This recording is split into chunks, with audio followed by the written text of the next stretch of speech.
Before we get started, I wanted to let everybody know that I have a new book that is available on Kindle, and it is called Recommended Reading for the True Conservative.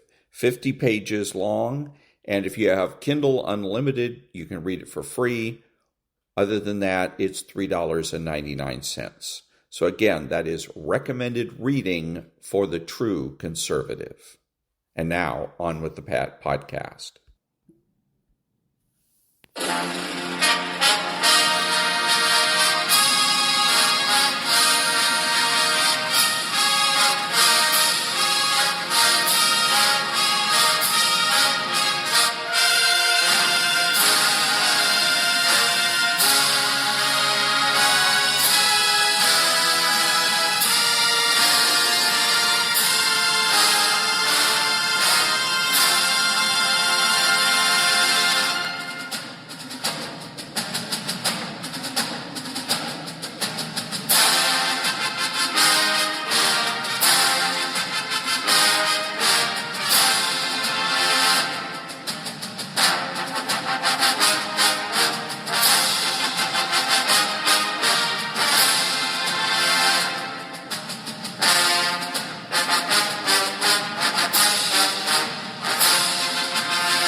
Another guy I dated, I called her about. I was like, I'm seeing a new guy.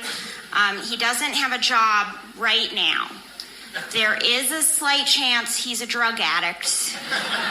Small possibility he's also homeless because he's been staying with me for about 4 days. Doesn't look like he's making much progress and leaving anytime soon. And she just goes, but he likes you? I was like, Mom, what happened to know your worth, honey? She always said, know your worth. And she was like, that was when you were younger. You were worth a lot more back then.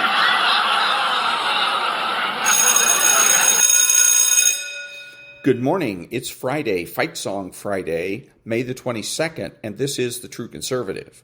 Welcome to all the butchers, bakers, and candlestick makers out there. I'm Ron, your host, and the only true conservative in the United States today. So today, after the Serenity Prayer and the patriotic song of the day, we will have Varney and Company and fight songs. All that and more when I get back.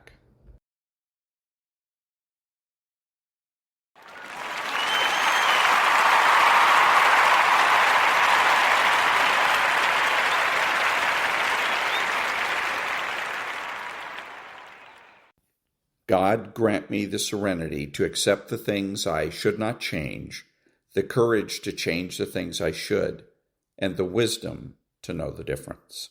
Amen.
Thank you. Now, Varney and Company. I don't think Varney will be here since this is Memorial Day weekend, but here we go. Weekend, Varney and Company is up right now, and David Asman is in for Stewart. What a great show that was, Cheryl. Thank you very much. I appreciate it. Good morning, everyone. I'm David Asman in for Stewart Varney. We start with your money today, and look at this. The markets just keep on chugging along. Main Street may not be feeling good about the economy, but Wall Street loves it. The Dow is now surging in pre-market at 408 points. S&P is up 33, and NASDAQ is up 128. Part of the reason is not as much concern about what's happening in the Middle East, thinking that it will come to an end. We've heard that before. But as the conflict continues, oil is now about flat at $96.48 a barrel. Let's look at rates, and they are a little bit lower. The 10-year yield is down to about 4.5. It's down 2 basis points, and the 2-year, though, is trading up about 1 basis point at 4.08. On the show today, Kevin Warsh, as Cheryl just said, is preparing to take the oath as the next chairman of the Federal Reserve. Wall Street is watching for what comes next on rates and the economy. The Democrats, meanwhile, releasing their long-awaited 2024 election post-mortem after months of backlash and finger-pointing inside the party. Guess what? The thing didn't mention at all Biden's cognitive decline or Kamala Harris's pick of Tim Walz as a running mate. A lot of other stuff it left out. We'll get into that coming up. And a record Memorial Day weekend is ahead. AAA says nearly 40 million Americans are thumbing their nose at high gas prices. They're going to be hitting the road, and millions more are going to be flying, even as those gas prices and travel costs remain elevated. It is Friday, May 22nd, 2026. And I wonder if Varney ever retires and David takes over, will they refer to the new show as Assman and Company? Just a thought. Nonprofit news now. Back in a minute.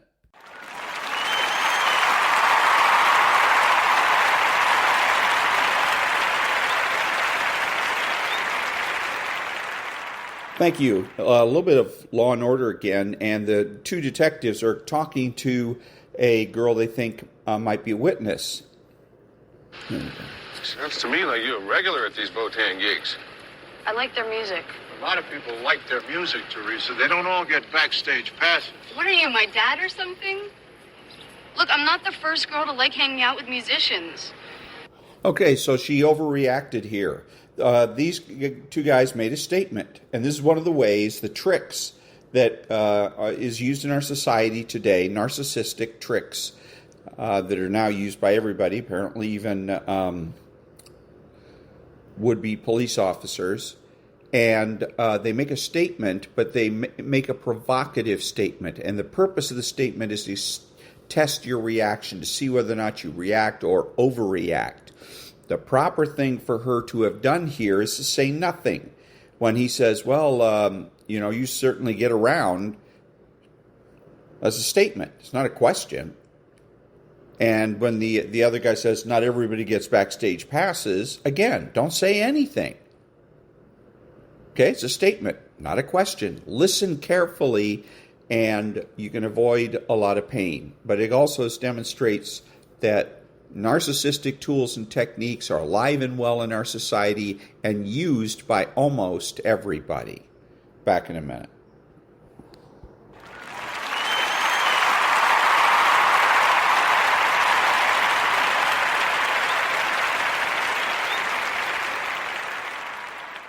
Thank you. Now, an article from the American Thinker called Suicidal Empathy, Dying to be Kind. The consequences of suicidal empathy.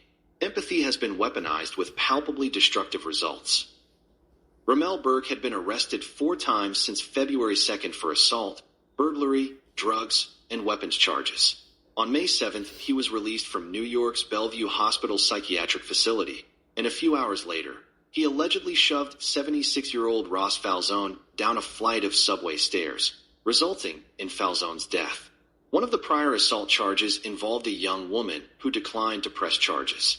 The 23-year-old lady later said, "Maybe a part of me was just like, I don't want to put another black man in jail.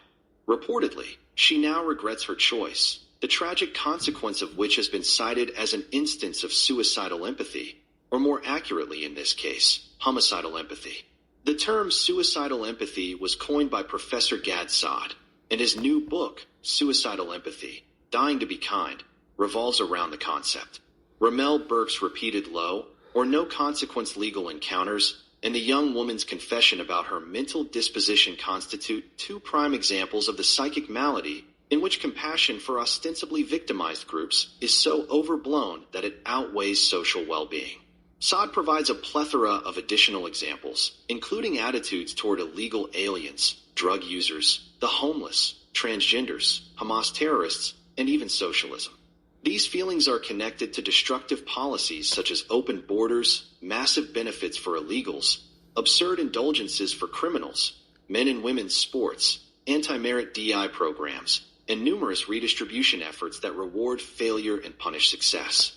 Saad's work is a valuable resource for identifying areas where empathy has been weaponized with palpably destructive results.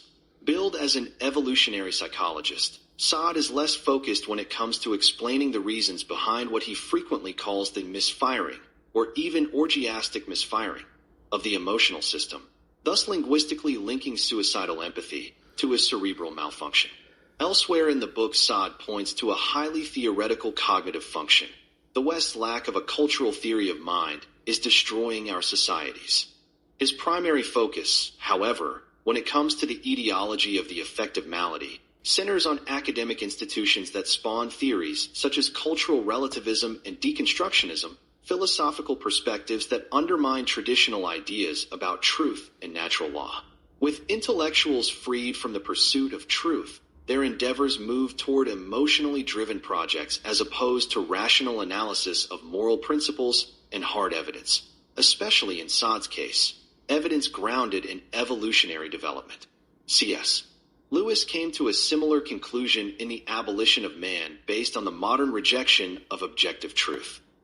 Thus, it isn't surprising that Saad cites with approval Thomas Sowell's idea in The Vision of the Anointed about the intelligentsia espousing policies that make them feel virtuous for their unlimited compassion while being decoupled from the actual consequences of their policies. Unlike Las Vegas, ideas that originate in academia don't stay there. The attitude of suicidal empathy, Saad observes, spreads like a contagion, as illustrated by the head-turning pace with which transgenderism infected the whole country, bringing with it biological absurdities, the invasion of girls' sports, and even the mutilation of children's bodies for the sake of gender affirmation. Of course, this contagion wasn't spread by germs floating in the air. It was spread by educational and media institutions controlled by Democrats, socialists, and Marxists, a sociological and political point obscured by Saad's over-reliance on biological and psychological perspectives. My own term for the largely unscrutinized compassion associated with suicidal empathy is utopian narcissism. The policy of unlimited empathy is impractical and thus utopian, but the true reason for demanding compassion toward presumably victimized groups is, as Sowell observes, self-congratulation and not empathy. Thus, being ignorant of a policy's negative consequences is essential to bolster one's sense of moral superiority. In this regard, physical separation from those consequences, combined with political insularity, conspires with media complicity to enforce ignorance of rapes, murders, human trafficking, and drug deaths attributable, for instance, to Biden's open border policy.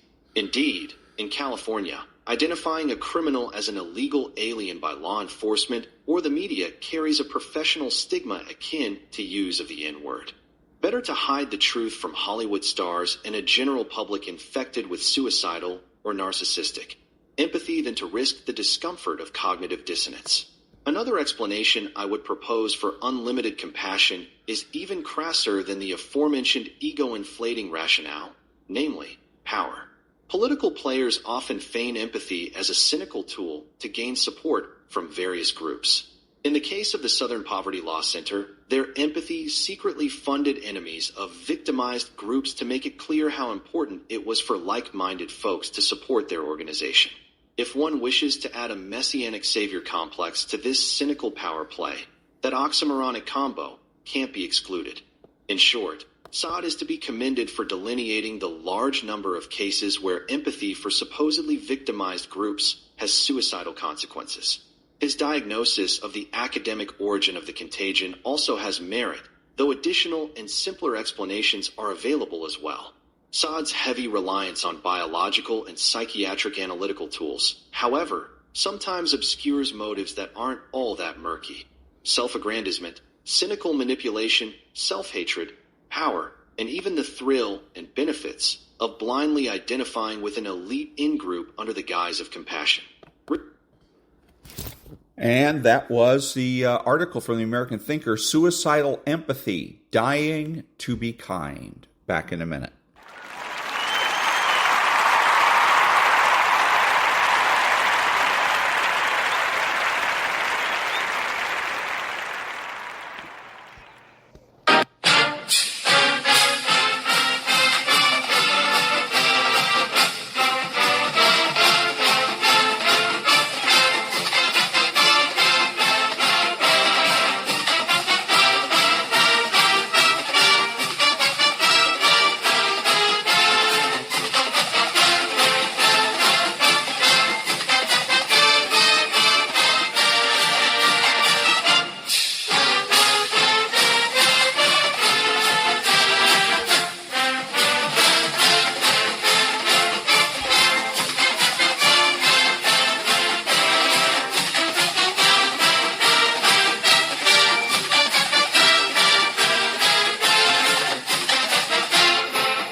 Thank you, thank you. This is Ron, your host, the only true conservative in the United States today, bidding adios to all the butchers, bakers, and candlestick makers out there, and reminding you that you're not neutral and that the government has no rights.